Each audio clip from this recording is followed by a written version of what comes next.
कश्मीर को नई पहचान, मिटाए नक्सल के निशान। आपकी 4 पुश्ते भी आएगी, धारा 370 हम वापिस नहीं आने। सियासी शतरंज के मास्टर, संकल्प पूरा करने का हुनर। उत्तर पूर्व में कमोबेश टेररिज्म समाप्त हो चुका है, परंतु एक बात निश्चित है कि 31 मार्च 2026 इस देश में नक्सल हिंसा पाश बन जाएगी। ये हमारी सरकार का बहुत फर्म निर्णय है। नए भारत की नींव खींच दी कामयाबी की लकीर। चिंता मत करो राहुल गांधी, पाक ऑक्युपाई कश्मीर की चिंता है ना, भारतीय जनता पार्टी ही ला देगी पाक ऑक्युपाई। मैं आज दुनिया के सामने, देश की जनता के सामने गर्व से कहता हूं कि हिंदू कभी टेररिस्ट नहीं हो सकता। राष्ट्र निर्माण का पथ, पूरी की हर शपथ। मैं समझ सकता हूं उनकी पार्टी में विदेश का महत्व क्या है, मगर इसका मतलब ये तो नहीं है पार्टी की सारी चीजें यहां सदन में आकर थोपे। माननीय अध्यक्ष जी, इसीलिए ये वहां बैठे हैं और 20 साल तक वहीं बैठने वाले। बीजेपी के चाणक्य अमित शाह।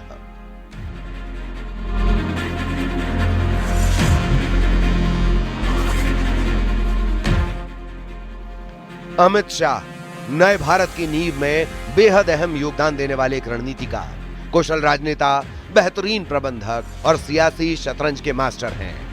देश में CAA, UCC लागू करना हो, कश्मीर से धारा 370 हटाना हो या फिर भारतीय दंड संहिता को न्याय संहिता में परिवर्तित करना हो, या फिर सबसे अहम भारतीय जनता पार्टी को सियासत के शीर्ष तक पहुंचाने में नरेंद्र मोदी के साथ कंधे से कंधा मिलाकर आगे बढ़ना, अमित शाह ने हर जिम्मेदारी को बखूबी निभाया। आतंकवाद के खिलाफ उनकी शपथ का ही नतीजा है कि कश्मीर में सिर उठाने वाला हर आतंकी अपने अंजाम को पहुंच रहा है। उनके ही कुशल रणनीति का नतीजा है कि नक्सलवाद का करीब करीब नामो निशान मिट चुका है। बीजेपी को तीसरी बार सत्ता के शीर्ष तक पहुंचाने वाले ऐसे कुशल राजनीतिक के तौर पर अमित शाह को जाना जाता है। अमित शाह के पास दोनों ही योग्यता है। पहली योग्यता संगठन को मजबूती प्रदान करना, तो दूसरी तौर पर बतौर गृह मंत्री, सहकारिता मंत्री के तौर पर प्रशासनिक दक्षता भी उनके पास है। और कामयाबी की लकीर खींचने का ये सिलसिला लगातार जारी है। चुनावी दांवपेच हो या फिर सदन में विपक्ष के हर सवाल का मुंह तोड़ जवाब देना हो, अमित शाह पॉलिटिकल आइकन बन चुके हैं। पॉलिटिक्स के पिच के ऑलराउंडर कहें या फिर बीजेपी के चाणक्य। आज विशेष में जिक्र अमित शाह का।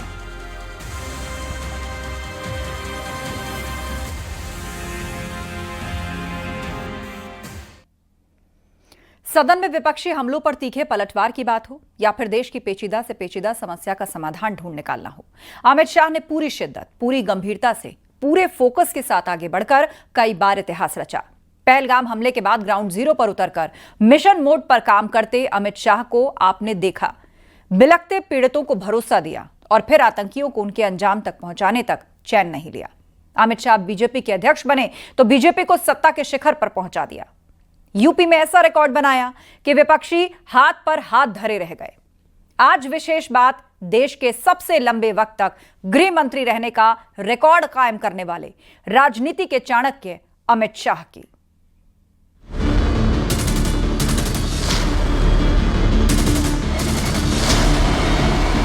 अमित शाह जी को तो सरदार पटेल की छवि नजर आती है,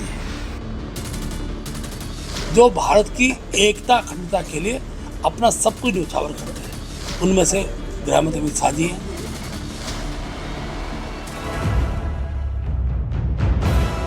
भारतीय राजनीति के चाणक्य, बीजेपी के शानदार रणनीतिकार, उत्कृष्ट नीति निर्माता। ये तमाम बातें भारत के एक ऐसे राजनेता के बारे में कही जाती हैं जिन्होंने एक साधारण परिवार के साधारण लड़के से देश की सबसे अहम जिम्मेदारियों को बखूबी निभाने तक का सफर तय किया है। मान्यवर, मैं बताता हूं कैसे इनके आका मारे गए। वो भी नाम के साथ बताता हूं, जगह के साथ बताता हूं, घंटे, मिनट और सेकंड के साथ बताता हूं। मान्यवर, मैं तो अपेक्षा करता था कि जब एक सूचना सुनेंगे पक्ष विपक्ष में खुशी की लहर दौड़ जाएगी, मगर ये स्याही पड़ गई इनके चेहरे। ये क्या है मान्यवर, किस तरह की पॉलिटिक्स? भाई आतंकवादी मारे गए, आपको इसका भी आनंद नहीं है?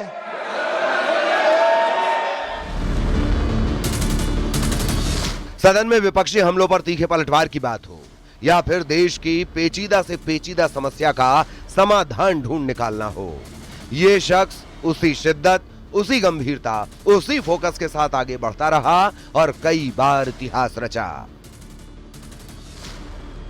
देश में सबसे ज्यादा समय तक गृह मंत्री का रिकॉर्ड बनाया है, ये उनकी एक बड़ी उपलब्धि है। और मैं जितना माननीय गृह मंत्री जी की कार्यशैली को जानता हूँ, मैं अपने काम को पूरे लगन से करते हैं, चाहे वह राजनीतिक क्षेत्र में उनका चुनावी प्रबंधन हो या माननीय गृह मंत्री रहते हुए धारा 370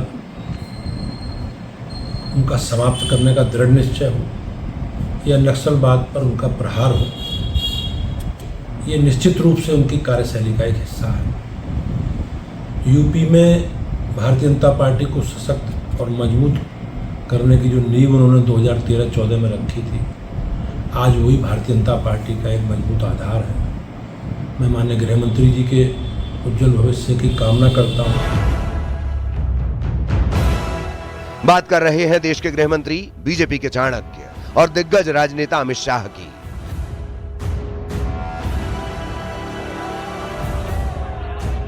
बाईस अक्टूबर 1964 को एक गुजराती व्यापारी घराने में पैदा हुए अमित शाह महज 14 साल की उम्र में संघ से जुड़ गए। एक साधारण परिवार का लड़का संघ से सेवा सूत्र सीखता है और फिर उसी सेवा भाव को एक मुकाम तक पहुंचाने की खातिर राजनीति से जुड़ जाता है। और सेवा भाव का यही रास्ता उन्हें देश के सबसे ऊंचे मकामों में से एक तक पहुंचाता है। इस मंजिल के सफर में कई बार इतिहास लिखा जाता रहा।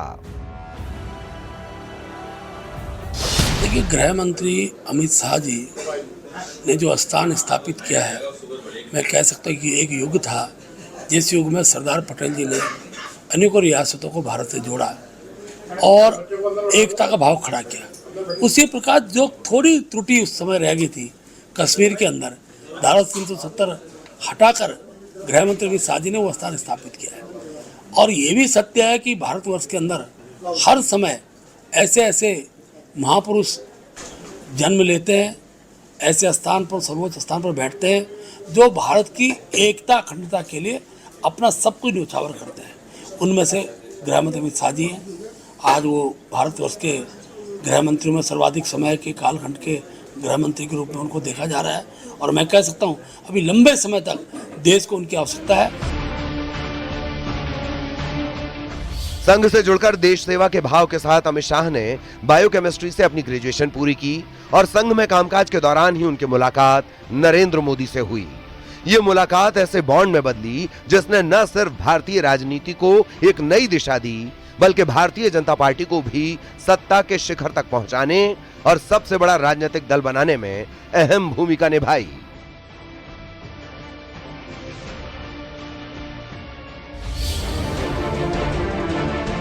कॉलेज के दिनों से ही अमित शाह ने राजनीति में दिलचस्पी दिखानी शुरू कर दी थी। अखिल भारतीय विद्यार्थी परिषद के साथ जुड़कर अमित शाह ने सक्रिय राजनीति की शुरुआत की और धीरे धीरे कामयाबी की तरफ बढ़ते चले गए। साल 1989 में अमित शाह भाजपा के अहमदाबाद नगर सचिव बने। इसी दौर में देश भर में श्री राम जन्मभूमि आंदोलन की हवा चल रही थी। अमित शाह ने श्री राम जन्मभूमि आंदोलन और आगे चलकर एकता यात्रा में पार्टी की तरफ से दी गई जिम्मेदारी को बखूबी निभाया।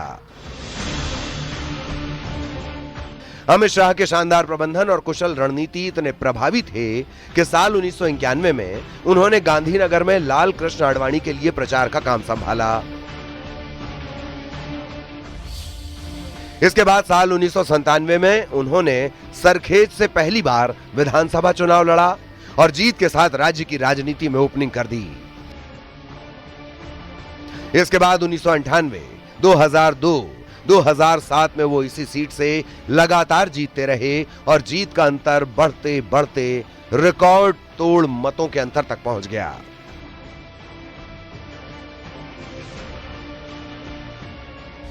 निश्चित रूप से ये बहुत बड़ी उपलब्धि है। लगातार लंबे समय तक, अब तक आजाद भारत में सबसे लंबे समय तक गृह मंत्री रहने का सौभाग्य आदरणीय अमित शाह जी को मिला है।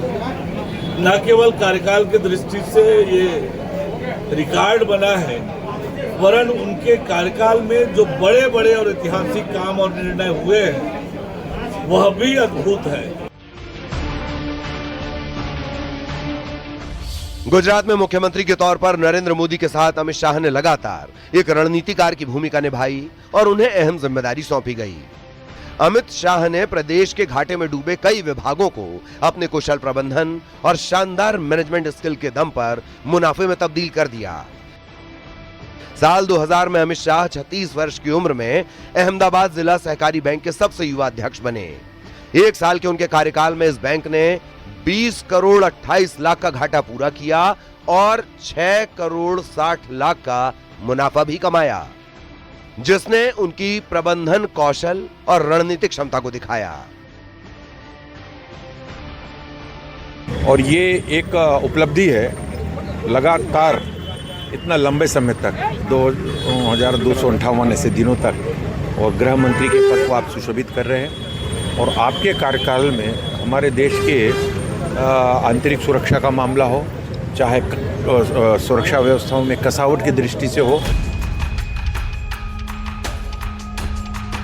एक 14 साल का लड़का जिसने आरएसएस में सेवा को अपना मिशन बनाकर एक सफर की शुरुआत की, वो अपने राज्य का गृह मंत्री बनकर कई कीर्तिमान रच चुका था।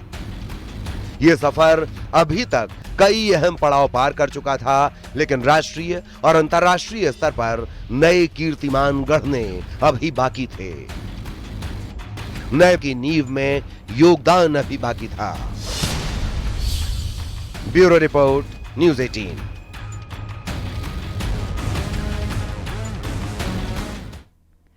पांच अगस्त 2025 को अमित शाह ने इतिहास रच दिया जब वो भारत के सबसे लंबे समय तक सेवा देने वाले गृह मंत्री बने। अनुच्छेद 370 हटाने और सीएए लागू करने तक अमित शाह ने अडिगता से काम किया। ट्रिपल तलाक कानून से मुस्लिम बेटियों को न्याय दिलाना हो या फिर वक्फ कानून से लेकर ऑपरेशन सिंदूर तक, विपक्ष को सदन में तथ्यों और तर्कों के साथ जवाब दिया। अमित शाह ने हर जिम्मेदारी बखूबी निभाई। नक्सलवाद और आतंकवाद जैसी चुनौतियों में शाह ने सुरक्षा बलों को मजबूत किया। बीएसएफ, सीआरपीएफ और आईटीबीपी को आधुनिक तकनीक और प्रशिक्षण देकर आतंकवादियों के हौसले तोड़े।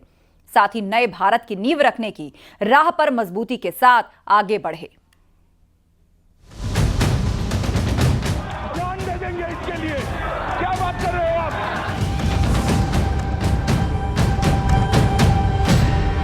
313 बदलाव है मान्यवर, और मैं इतना कह सकता हूं कि हमारी न्यायिक दंड प्रक्रिया, क्रिमिनल जस्टिस सिस्टम के अंदर आमूल चूर परिवर्तन होगा और सबको ज्यादा से ज्यादा 3 साल के अंदर न्याय। चिंता मत करो राहुल गांधी, पाक ऑक्युपाई कश्मीर की चिंता है ना, भारतीय जनता पार्टी ही ला देगी पाक ऑक्युपाई। सदन में जब अमित शाह लय में आकर तथ्यों के साथ अपनी बात रखते हैं तो सियासी दिग्गजों की बोलती बंद कर देते हैं। क्या कहना चाहते हैं? मैं आज दुनिया के सामने, देश की जनता के सामने गर्व से कहता हूं कि हिंदू कभी टेररिस्ट नहीं हो सकता। हम कभी टेररिस्ट नहीं हो सकते। क्या कहना चाहते हैं? फर्जी टाइप के केस बनाए, एक भी केस अदालत में नहीं टिका। अमित अनिल चंद्र शाह, ईश्वर की शपथ लेता हूं कि मैं विधि द्वारा स्थापित भारत के संविधान के प्रति सच्ची श्रद्धा और निष्ठा रखूंगा। 5 अगस्त 2025 को अमित शाह ने इतिहास रच दिया जब वे भारत के सबसे लंबे समय तक सेवा देने वाले गृह मंत्री बने।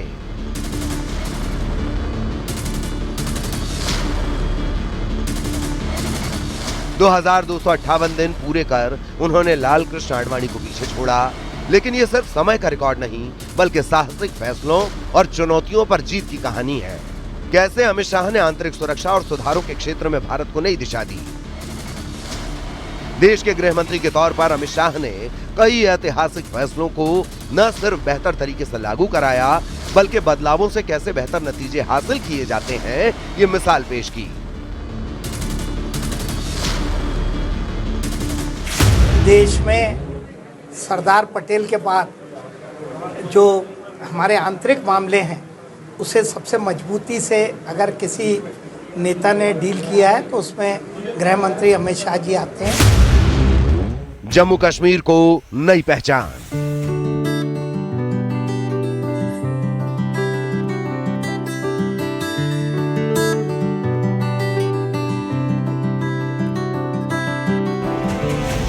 तीस मई 2019 को गृह मंत्री बनते ही अमित शाह ने साहसिक कदम उठाए। सबसे बड़ा फैसला था 5 अगस्त 2019 को अनुच्छेद 370 को निरस्त करना। इस ऐतिहासिक कदम ने जम्मू कश्मीर को 2 केंद्र शासित प्रदेशों जम्मू कश्मीर और लद्दाख में बांट दिया। बल्कि इसका नतीजा यह हुआ कि आतंकवादी घटनाओं में 70% की कमी और घाटी में शांति बहाली का रास्ता साफ हो गया।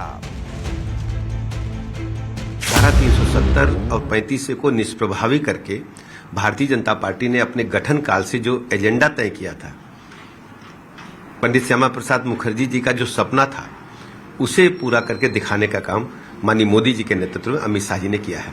साल 2019 में अमित शाह के केंद्रीय गृह मंत्री बनने के साथ ही उनका छत्तीसगढ़ दौरा शुरू हो गया। बस्तर उनके फोकस पर आ गया और शुरू हो गया नक्सलियों का खात्मा। लगातार जो इलाका था जहां पर जवानों के लहू से ये इलाका लहूलुहान होता था, वहां से खबरें आने लगी कि नक्सली बैकफुट पर जा रहे हैं, नक्सली या तो सरेंडर कर रहे हैं या तो फिर नक्सली मारे जा रहे हैं। सीएए पर दृढ़ संकल्प की शक्ति। अमित शाह ने गृह मंत्री के तौर पर अगुवाई करते हुए देश में नागरिकता संशोधन अधिनियम यानी सीएए को भी लागू किया। इसके तहत पाकिस्तान, बांग्लादेश और अफगानिस्तान से आए उत्पीड़ित अल्पसंख्यकों को नागरिकता दी गई। विपक्ष के जोरदार विरोध को देखते हुए अमित शाह ने पूरे देश के सामने इस कानून के फायदों और मंशा को रखा और अब पड़ोसी देशों में उत्पीड़न के शिकार रहे अल्पसंख्यकों के लिए यह कानून जिंदगी बदलने वाला साबित हो रहा है। Congress party, Congress and company अफवाहें फैला रही है कि इससे माइनॉरिटी की, मुसलमान भाइयों की नागरिकता जाने वाली। मैं चैलेंज देता हूं यहां से राहुल बाबा को, ये पूरे एक्ट के अंदर एक भी जगह पे किसी की भी नागरिकता लेने का अगर प्रावधान है तो कृपया आप बता दीजिए। दंड संहिता को न्याय संहिता में बदला। भारतीय दंड संहिता, दंड प्रक्रिया संहिता और साक्ष्य अधिनियम को हटाकर 3 नए कानून, भारतीय न्याय संहिता, भारतीय नागरिक सुरक्षा संहिता और भारतीय साक्ष्य अधिनियम लागू किए गए। 1 जुलाई 2024 से लागू किए गए इन कानूनों का मकसद अंग्रेजों के जमाने से चले आ रहे कायदों को बदलना और दंड के भाव को न्याय में परिवर्तित करना था। ये कानून आधुनिक भारत की जरूरतों को पूरा करने के लिए बनाए गए। अमित शाह भारतीय जनता पार्टी के लिए उन्हें चाणक्य कहा जाता है और भारतीय जनता पार्टी को केंद्रीय स्तर से लेकर बूथ स्तर तक ले जाने में उनकी जो रणनीति है वो बड़ी कारगर रही है। और भारतीय जनता पार्टी का 2014 के बाद से, जब से अमित शाह ने पूरी संगठन की कमान संभाली, तब से उसका ग्राफ लगातार बढ़ता गया। नक्सलवाद को जड़ से मिटा देने की शपथ। नक्सलवाद के खिलाफ अमित शाह ने जो संकल्प लिया उस पर रणनीतिक ढंग से काम किया गया। ताबड़तोड़ कार्रवाई के साथ भटके हुए युवाओं को सही रास्ते पर लाने का काम भी हुआ, सरेंडर कराए गए और अब देश में नक्सल प्रभावित इलाकों से 80% से ज्यादा नक्सली असर खत्म कर दिया गया है। अमित शाह ने न्यूज 18 पर एक्सक्लूसिव इंटरव्यू के दौरान ही कहा था कि 31 मार्च 2026 तक देश से नक्सलवाद का संपूर्ण सफाया कर दिया जाएगा। पूर्वोत्तर में उग्रवाद और अलगाववाद को शांत करने के लिए शाह ने स्थानीय नेताओं के साथ बातचीत की और शांति समझौतों को प्राथमिकता दी। उनकी रणनीति थी विकास के साथ विश्वास जीतो। शाह ने 12 शांति समझौतों के जरिए 10,000 से ज्यादा उग्रवादियों को आत्मसमर्पण करवाया, जिससे पूर्वोत्तर में स्थिरता आई। ये बीजेपी की क्षेत्रीय विस्तार नीति की जीत थी। 24 में हमारी सरकार बनी छत्तीसगढ़ में। 24 से अब तक 25 में टोटल 436 नक्सली मारे गए, 1364 गिरफ्तार किए गए और 1400 सरेंडर हुए। 15 साल का टोटल ये नहीं है। छत्तीसगढ़ में हमने सुरक्षा वैक्यूम को समाप्त कर दिया है। विगत 5 सालों में लगभग 380 कैंप बनाए हैं और सीआरपीएफ के जवान, आईटीबीपी के जवान, बीएसएफ के जवान और छत्तीसगढ़ पुलिस घने जंगलों में, एक प्रकार से इसके लिए शब्द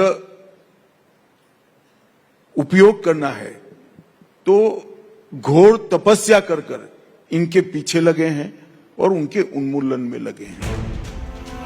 नशे के खिलाफ संपूर्ण सफाई का संकल्प। अमित शाह ने गृह मंत्री के तौर पर देश से नशे को जड़ से मिटाने का संकल्प लिया। नारकोटिक्स विभाग को मजबूत किया गया। बेहतर सर्विलांस और ताबड़तोड़ एक्शन से बड़े पैमाने पर नशे के कारोबार पर शिकंजा कसा गया। मादक पदार्थों के खिलाफ अभियान में बड़ी तेजी के साथ काम किया गया।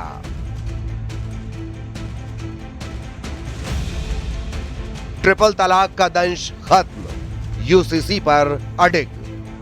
अमित शाह भारत के गृह मंत्री के रूप में सामाजिक सुधारों में अहम भूमिका निभा चुके हैं। 2019 में ट्रिपल तलाक पर ऐतिहासिक कानून, मुस्लिम महिला विवाह अधिकार संरक्षण अधिनियम लाने में उन्होंने मजबूती से अगुवाई की।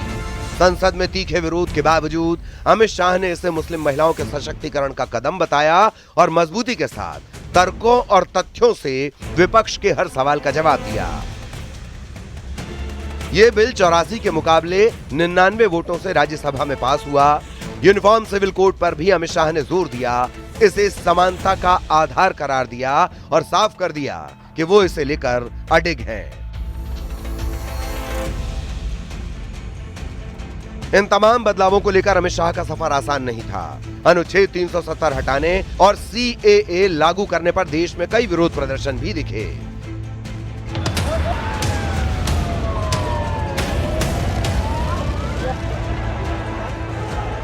ये इस देश का कानून है, इसको कोई रोक नहीं सकता, सबको नागरिकता मिलने वाली। विपक्ष ने इसे संविधान विरोधी बताकर विरोध जताया, लेकिन अमित शाह ने संसद में तथ्यों और तर्कों के साथ जवाब दिया। नक्सलवाद और आतंकवाद जैसी चुनौतियों में शाह ने सुरक्षा बलों को मजबूत किया। बीएसएफ, सीआरपीएफ और आईटीबीपी को आधुनिक तकनीक और प्रशिक्षण देकर आतंकवादियों के हौसले तोड़े और नए भारत की नींव रखने की राह पर मजबूती के साथ आगे बढ़े। श्रीमान अमित शाह जी का जिस प्रकार से कार्यकाल रहा है, हमारे लिए आनंद का विषय दो कारण से भी है। यशस्वी प्रधानमंत्री के नेतृत्व में माननीय मोदी जी और अमित शाह जी की जोड़ी ने जिस प्रकार से सरकार के अंदर एकजुटता के साथ भगवान राम मंदिर के निर्माण के भूमि पूजन का मसला हो, भगवान के गृह प्रवेश का मसला हो, धारा 370 की हटा करके पूरे देश में सुशासन, अमन, चैन, शांति का मामला हो, या प्रत्येक क्षेत्र में 3 तलाक से लेकर मुस्लिम बहनों को इस कलंक से मुक्ति दिलाते, जिस प्रकार से उनने सुशासन और देश के अंदर एक गृह मंत्री के नाते से सफलतापूर्वक कार्य किया है। अमित शाह का गृह मंत्री के रूप में कार्यकाल साहस, रणनीति और सुधारों का प्रतीक है। अनुच्छेद 370 से लेकर नक्सलवाद तक उन्होंने हर चुनौती को अवसर में बदला। उनकी दृढ़ता ने भारत की आंतरिक सुरक्षा को नई ताकत दी। आज शाह न केवल एक गृह मंत्री हैं, बल्कि एक प्रेरणा है, जो दिखाते हैं कि दृढ़ इच्छा शक्ति से असंभव को संभव बनाया जा सकता है। Bureau report, news 18।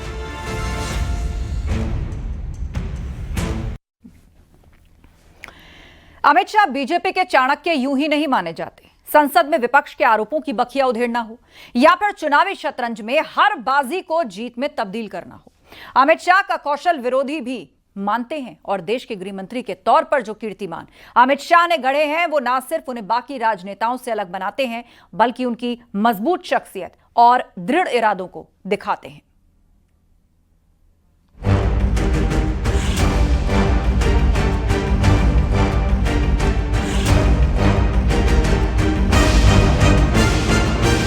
हमारे सेनानी चीन की सेना के आंखों में आंख डालकर डोकलाम में सीना चौड़ा कर खड़े थे, तब ये चीन के राजदूत के साथ गुपचुप मीटिंग स्वयं राहुल गांधी करते। ये तो पीढ़ियों से चीन प्रेम चला रहा है।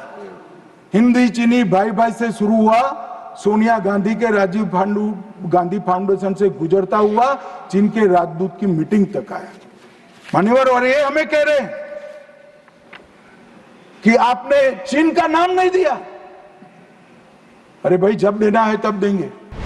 अमित शाह बीजेपी के चाणक्य यूं ही नहीं माने जाते। 2014, 2019, 2024 में विरोधियों को पस्त करना हो या फिर राज्यों के चुनाव में शानदार रणनीति के साथ उतरकर सियासी शतरंज की हर शय को मात देने का हुनर हो, हर बार अमित शाह ने खुद को साबित किया है।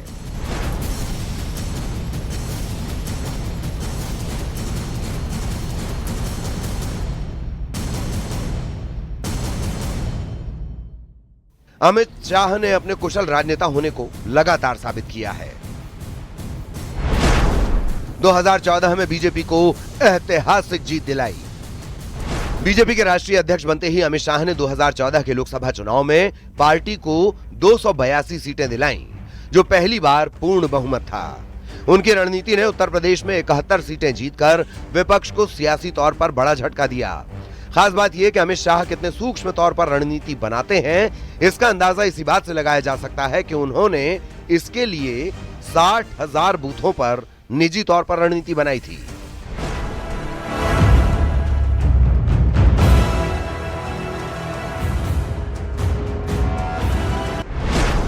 (2019) में 300 प्लस सीटें। अमित शाह के नेतृत्व में बीजेपी ने 2019 में 303 सीटें जीती, जो संगठनात्मक ताकत का सबूत था।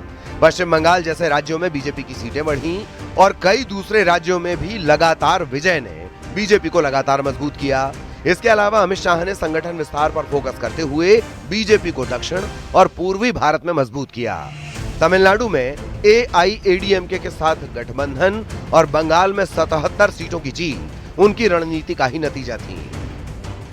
कभी गए हो आप पाकिस्तान? तो कई बार गए हो गए आप सीमा पर गए हो? पाकिस्तान तो कई बार गए हो, फिर से बोलता हूं, सीमा पर गए हो, सीमा के माध्यम से पाकिस्तान गए हो। हमारे जवानों की कठिनाई देखो साहब, -43 डिग्री में पहाड़ पर रहकर नदी नालों के बीच में चौकी करते हैं। कोई घुस गया तो क्या हुआ? कोई घुस गया वो बचेगा नहीं। यहां हम उसको या तो अरेस्ट करेंगे या तो एनकाउंटर में वो मारा जाएगा, बचेगा कोई इनको।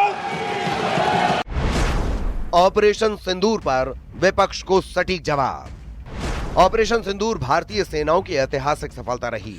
पहलगाम में जब आतंकी हमला हुआ तो अमित शाह बिना एक पल गंवाए ग्राउंड जीरो पर पहुंचे, बल्कि फौरन संकल्प लिया कि आतंकियों को ही नहीं बल्कि आतंक के आकाओं को भी उनके किए की सजा मिलेगी और जरूर मिलेगी। भारत ने मुंहतोड़ जवाब दिया तो विपक्ष के कुछ लोगों ने सियासी शंकाओं के साथ सवाल किया और फिर आया अमित शाह का जवाब। जब ये घटना हुई दूसरे दिन इनके परिजनों को मिला था। 6 दिन की शादी वाली बच्ची विधवा होकर मेरे सामने खड़ी थी। आज तक मैं वो दृश्य नहीं भूल सकता। मगर आज सारे परिजनों को मैं कहना चाहता हूं कि मोदी जी ने ऑपरेशन सिंदूर से भेजने वालों को भी मारा और हमारे सुरक्षा बलों ने जिनको भेजा था उनको भी मारा और एक ऐसा सबक सिखाया है कि आने वाले कई दिनों तक कोई ऐसी हिम्मत नहीं कर पाएगा। अमित शाह भारतीय राजनीति का वो नाम जो बुलंद इरादों और दृढ़ संकल्प का प्रतीक है। ऑपरेशन सिंदूर से लेकर विपक्ष पर तीखे प्रहारों तक शाह ने हर चुनौती को अवसर में बदला। विपक्ष पर अमित शाह के तीखे प्रहार उनकी बेबाकी दिखाते हैं। अनुच्छेद 370 और CAA पर विपक्ष के विरोध को उन्होंने संसद में तथ्यों से ध्वस्त किया, तो वहीं सेना के शौर्य पर सवाल उठाने वालों को भी बखूबी आईना दिखाया। देश के गृह मंत्री के तौर पर जो कीर्तिमान अमित शाह ने गढ़े हैं, उनके आसपास भी पहुंचना शायद किसी राजनेता के लिए संभव नहीं होगा। Bureau report, news 18।